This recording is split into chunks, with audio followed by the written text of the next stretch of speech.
আছি। সবাইকে ওয়েলকাম করছি আমার নতুন চ্যানেলের প্রথম ব্লগে। আজকের এই ব্লগটা আমার চ্যানেলের ফার্স্ট ব্লগ। আশা করছি আপনারা সবাই ভালো আছেন, যে যেখান থেকে আমার ভিডিওটি দেখছেন। আমিও আলহামদুলিল্লাহ ভালো আছি। আর একেবারে শূন্য থেকে নতুন চ্যানেল শুরু করার পেছনে একটা কাহিনী আছে, সেই কাহিনীটা আপনাদেরকে আমি নেক্সট কোনো ভিডিওতে বলবো। আর প্রথমবারের মতো যারা আমাকে দেখছেন তাদের জন্য বলে রাখি, আমি হচ্ছে বাংলাদেশের মেয়ে, বাংলাদেশে থাকি, বাংলাদেশের রাজধানী ঢাকাতে বর্তমান অবস্থান করছি। তো আমি এই চ্যানেলে আপনাদের সাথে আমার ডেইলি লাইফস্টাইল ভিডিওগুলোই শেয়ার করব। তো আশা করি আমার লাইফস্টাইল ভিডিও আপনাদের কাছে ভালো লাগবে। আর যারা প্রথমবারের মতো আমার ভিডিও দেখছেন, অবশ্যই একটা কমেন্ট করে আমাকে জানাতে কিন্তু ভুলবেন না আপনারা কি কোথা থেকে আমার ভিডিওটা দেখছেন। আর আমি একজন মা, আমার দুইটা বেবি আছে, আর আমি, আমার হাজবেন্ড, আমার দুইটা বেবি, এই নিয়ে আমার ছোট্টখাটো একটা সংসার। তো আশা করি আমার ভিডিওগুলো আপনারা দেখতে থাকলে আস্তে আস্তে আমার সম্পর্কে আর অনেক কিছু জানতে পারবেন। আমার বাসার মধ্যে আমার বারান্দাটা অনেক বেশি পছন্দের। আমার ছোট্ট একটা বারান্দা আছে, আর যেখানে আমার একদম পছন্দের কিছু গাছ আছে। রেগুলার ভিডিওতে যেগুলো আপনারা প্রতিদিনই হয়তো কম বেশি দেখবেন। গাছ আমি অনেক বেশি পছন্দ করি, তবে আমার বারান্দাটা খুবই ছোট, যার কারণে আমি বেশি গাছ এখানে আসলে রাখতে পারি না। আমার বারান্দায় অনেক পাখি আসে, যার কারণে হচ্ছে আমি এখানে পাখির জন্য খাবার দিয়ে রেখেছি। আর এখানে একটা হাঁড়ি আছে, এই হাঁড়িতে পাখি মনে হয় বাসা বাঁধবে, সেই প্রস্তুতি চলতেছে। যদি হয় নেক্সট ভিডিওতে আপনাদের সাথে শেয়ার করব। আর আজকের আকাশটা দেখেন, একদম ঝকঝকে পরিষ্কার, শরতের আকাশের মতো, খুবই সুন্দর। অনেক রোদ উঠেছে।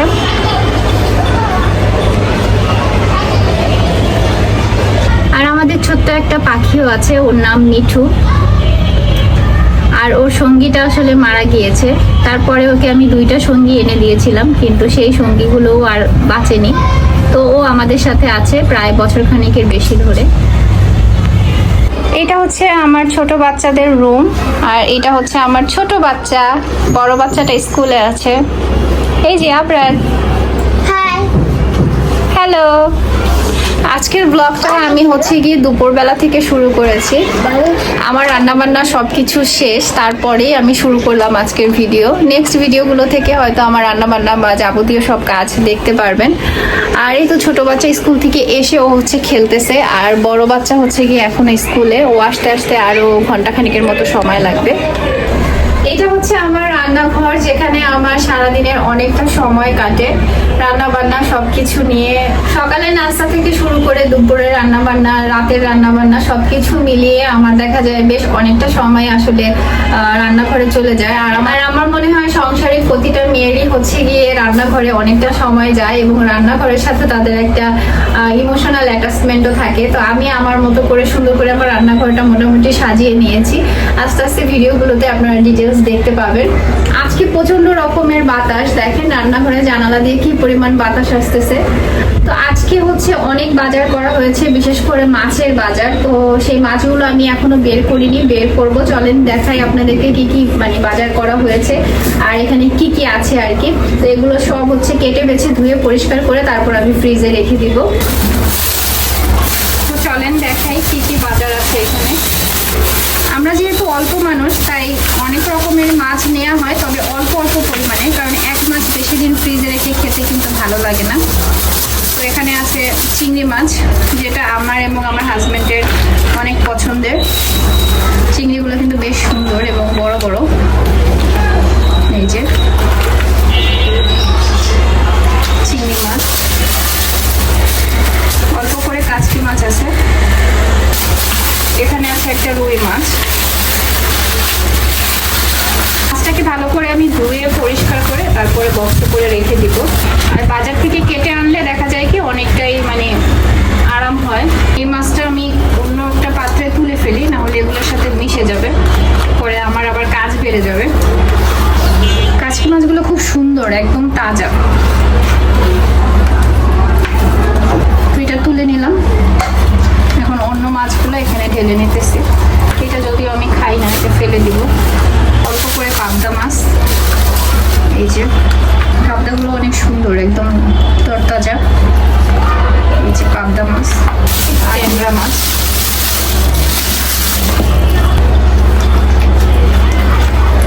ট্যাংরাগুলো কয়েকটার মধ্যে আবার ডিম আছে। এই যে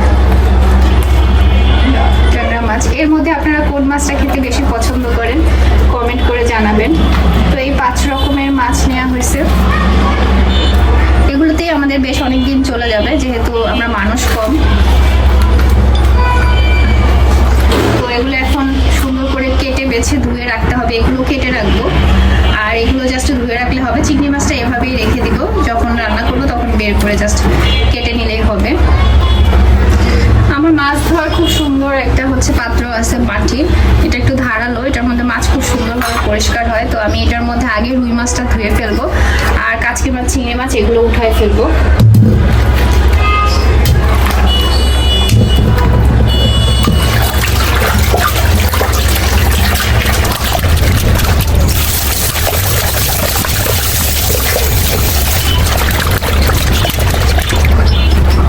তো আমি হচ্ছে ট্যাংরা মাছ আর পাবদা মাছগুলো এখন কেটে নিচ্ছি, আর অল্প করে একটু ছাইও নিয়ে নিয়েছি যাতে করে পিছলে না যায়, কারণ দেখা যায় কি এই মাছগুলো কিন্তু একটু পিচ্ছিল থাকে। আর মাছ কাটতে আমার বেশ ভালোই লাগে, যদিও একেবারে বড় মাছ কাটতে একটু বেশি কষ্ট হয়, তবে ছোট মাছ হলে ভালোই কাটা যায়, আবার বেশি ছোট মাছ হলে কাটতে একটু কষ্ট হয়ে যায় আর কি। তো এখানে আমি সুন্দর করে পাবদা মাছ, ট্যাংরা মাছগুলো কেটে নিয়েছি। এবার একটু সময় নিয়ে ভালো করে হচ্ছে গিয়ে বেশ কয়েকবার ধুয়ে নিব, আর রান্নার সময় তো আবারও ধুবো। তো তারপরও চেষ্টা করতেছি যতটা সম্ভব একসাথে আর কি ধুয়ে নিতে, কারণ দেখা যায় মাংস অতটা না ধুলেও হয়, কিন্তু মাছ কিন্তু অনেক ভালো করে ধুতে হয়, না হলে কেমন যেন একটা আষ্টে গন্ধে আর কি থেকে যায়। আমি একটু হালকা গরম পানিও ব্যবহার করেছিলাম মাছগুলো শুরুর দিকে আর কি, আর মাছগুলো ধোয়ার পরে কিন্তু বেশ অনেকটাই পরিষ্কার হয়ে গেছে। মাছগুলো সুন্দর করে কেটে বেছে আমি পরিষ্কার করে নিয়েছি। রান্না করার আগে আবার ধুবো কয়েকবার, মোটামুটি যতটুকু ক্লিন করা সম্ভব হয়েছে এখন ক্লিন করে নিছি। এখন সুন্দর করে বক্সে ভরে রেখে দিব ফ্রিজে। এই তো কয়েকটা মাছ আবার ডিমও আছে, ডিমও হয়েছে। আর মাছ কাটলে হাতের অবস্থা একদম 12টা বেজে যায়, নখ টক আবার সুন্দর করে পরিষ্কার করতে হবে। তো এগুলো একটু আমি ফ্রিজে রেখে নিই, পরে আবার কথা বলছি। তো আপনাদের সাথে তো আমার ছোট্ট ছেলেটাকে পরিচয় করিয়ে দিছি। এই যে ছোট্ট সাহেব আবরার আব্দুল্লাহ, আর এটা হচ্ছে বড় ছেলে, ওর নাম হচ্ছে আফিফ আব্দুল্লাহ। এটা হচ্ছে আমার লাট্টু, এটা হচ্ছে পাট্টু। হ্যাঁ, এই লাট্টু পাট্টু নিয়ে আমাদের টুনাটুনির সংসার। আর আমরা অলরেডি দুপুরে খাওয়া দাওয়া করে নিয়েছি। তো খাওয়া দাওয়ার পরে ওরা একটু এখন টিভি দেখতেছে আর একটু খেলাধুলা করবে, আর আমি হচ্ছে ভিডিও এডিটিং এর কিছু কাজ আছে সেগুলো এখন করব। তো ঠিক আছে, আপনারা যারা ব্লগটি দেখতেছেন, ব্লগ কেমন লাগতেছে অবশ্যই কিন্তু কমেন্ট করে জানাতে ভুলবেন না। তো একটু পরে আবার আপনাদের সাথে কথা বলতেছি।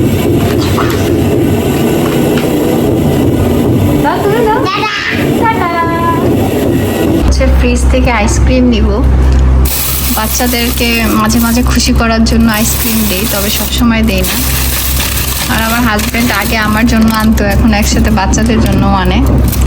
তো এখানে চকবার আছে, তারপর আরেকটা আছে হচ্ছে মাছও, এগুলো দুইটা আছে, কাপ আছে।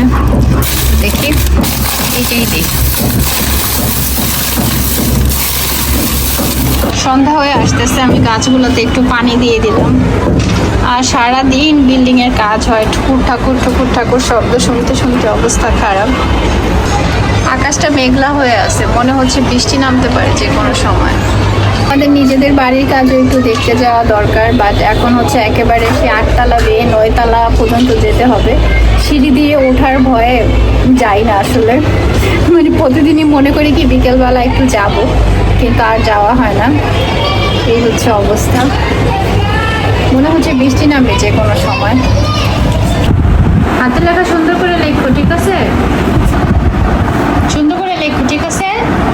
এখানে আমি 1 লিটার থেকে একটু কম দুধ জাল করতে বসিয়েছি, আর জাল করে একটু ঘন করে নিব, হাফ লিটারের মতো করে নিব, কারণ এটা দিয়ে আমি পুডিং বানাবো। আর সন্ধ্যায় খাওয়ার জন্য আমার জন্য একটু চাও বানিয়ে নিয়েছি। আমার জন্য চা বিস্কিট নিয়ে নিয়েছি, আর বাচ্চাদেরকে হচ্ছে দুধ দিয়ে বিস্কিট দিয়ে দিয়েছিলাম। আমার আপনার কি রং করে দেখি। তারপরে আমি ঠান্ডা করার জন্য রেখে দিয়েছিলাম। এখন দুধটা হালকা কুসুম গরম আছে, তো এই অবস্থাতেই আমি হচ্ছে এখন পুডিংটা বানিয়ে নিব। তো এখান থেকে আমি ফ্রিজে ডিমও বের করে রেখেছিলাম, তো 4টা ডিম নিয়ে নিয়েছি। আর হাফ কেজি দুধের জন্য দেখা যায় 4টা ডিমই এনাফ। আর দুধটা তো আমি টানিয়ে একটু ঘনও করে নিয়েছি, যদিও এখানে 1 কেজির কাছাকাছি দুধ ছিল আর কি। আর এখানে নিয়েছি ডিমগুলো যে ভেঙে নিলাম, আর সাথে হচ্ছে গিয়ে চিনিও দিয়ে দিছি। এখন এগুলো একটু ভালো করে ফেটিয়ে নিব আর কি। আর আমি সবসময় দুধের মধ্যে চিনিটা মিক্সড করি, আজকে ভুলে না ডিমের মধ্যে দিয়ে দিয়েছিলাম।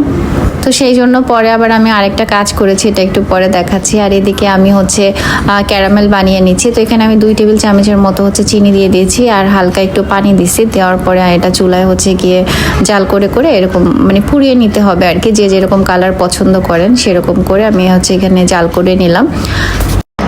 চিনিটা বলতে কিন্তু একটু সময় লাগে, এই জন্য আমি হচ্ছে বিটার দিয়ে বিট করে নিব হালকা। যদিও এটা হাতে ইয়া করলে হয়ে যায়, বাট ভাবলাম যে বিটার দিয়ে করে ফেলি। হাতে করলে একটু সময় লাগতো, বিটার একটু তাড়াতাড়ি হলো। এখন হচ্ছে দুধের মিশ্রণের সাথে এটা মিশিয়ে নেবে। দুধটা ঠান্ডা হয়ে গেছে, আমি একটু ব্লেন্ড করে নিব, কারণ দুধের মধ্যে না অনেক স্বর আছে, সেটা যাতে সুন্দর মতো মিশে যায়। হয়ে গেছে, এখন বসাই দিব। এই ডেক্সিটার মধ্যে হচ্ছে আমি পুডিংটা বসাবো, বা সসপ্যান যেটাই বলেন। এটার মধ্যে আমি একটা ছোট টাওয়াল ভাঁজ করে দিছি। আপনারা চাইলে এখানে স্ট্রানও দিতে পারেন, যেগুলো থাকে, যাতে করে বাটিটা না নড়ে। আর এই বাটিটার পুডিং বসাবো। অলরেডি আমি ক্যারামেলটা করে নিছি সুন্দর করে। এখন হচ্ছে এখানে দিয়ে দিব পুডিংয়ের মিশ্রণটা। বিসমিল্লাহ। এখন এটা ঢাকনা দিয়ে আমি ঢেকে দিব। এটা হতে মোটামুটি ঘন্টা খানিকের মতো সময় লাগবে, কারণ এটা অনেকটাই হাইটে কিন্তু বড় হয়েছে। এখন আমি এইটার হচ্ছে গিয়ে এই হাঁড়িটার অর্ধেক হাঁড়ি পর্যন্ত পানি দিয়ে দিব। বেশি দিলে আবার উতরে হচ্ছে গিয়ে পাত্রের ভিতরে চলে যেতে পারে, সেই জন্য। যাই হোক, এতটুকুই হয়ে যাবে। উপরে পানি আসতে আমি একটু সরাই দিই, ঠিক আছে? আজকে একদম সরাসরি দেখাই দিলাম। অনেকে এটার মানে বুঝতে পারে না যে কতটুকু কি দিবে পানি, এটা দেখাই দিলাম। এখন এটা ঢাকনা দিয়ে ঢেকে দিব জাস্ট, ঠিক আছে? পানিটা বলক চলে আসছে, মানে সাইডে যখন দেখা যাবে পানিটা বলক চলে আসছে, তখন চুলাটা আমি মিডিয়াম করে দিব। এর আগে আমি বহুবার কিন্তু আমার ইউটিউব চ্যানেলে পুডিংয়ের রেসিপি শেয়ার করেছি। তো অনেকে হয়তো বলবা যে আজকে তোমার প্রথম ব্লগ, আবার আজকে তোমার হচ্ছে গিয়ে রেসিপি কিভাবে শেয়ার করলে। আগে তাদের জন্য বলতেছি, আমি কিন্তু ইউটিউবে কাজ করি প্রায় অ্যারাউন্ড 11-12 বছর ধরে। তো আমার কিন্তু তখনকার সময় থেকে একটা চ্যানেল আছে, যেটা আমি 2015 সালে ওপেন করেছিলাম। তো সেইখানে আমি বহুবার শেয়ার করেছি। তো যাই হোক, ওই চ্যানেলটা একটু প্রবলেমের মধ্যে আছে, যার কারণে আমার নতুন এই চ্যানেলটা খোলা, এবং এখানেই তোমরা এখন থেকে আমার ডেইলি লাইফের ব্লগগুলো দেখতে পারবা। আর সেই চ্যানেলে অলরেডি পুডিংয়ের ডিটেলস রেসিপি আছে। তারপরে তোমরা এই চ্যানেলে যারা নতুন আমাকে দেখতেছো, তোমরা যদি চাও পুডিংয়ের ডিটেলস রেসিপি আমি তোমাদের সাথে আবার শেয়ার করি, তাহলে কমেন্ট করে জানিও। আমি নেক্সট কোনো ভিডিওতে আরো ডিটেলসে শেয়ার করার চেষ্টা করব। মোটামুটি আজকে কিন্তু আমি সব পরিমাণ কিভাবে কি করতে হয় সবটাই দেখিয়ে দিয়েছি। এই হচ্ছে ব্যাপার। তো ঠিক আছে, পুডিংটা হতে থাক, পরে আবার তোমাদের সাথে কথা বলছি। এটা চুলায় অলরেডি 50 মিনিটের মতো হয়ে গেছে, তাই ভাবলাম আমি একটু দেখতে আসি। আর এর মাঝখানে আমি চুলাটা একটু কমাই দিয়ে গেছিলাম, এই যে এখনো পানি আছে, দেখতেছ এখনো পানি আছে, এখনো মনে হয় না, একটু সাইডে চলে গেছে। যাই হোক, আমি একটু চেক করে যাই যে হয়েছে কিনা। ঢাকনাটা খুলে প্রায় হয়ে আসছে।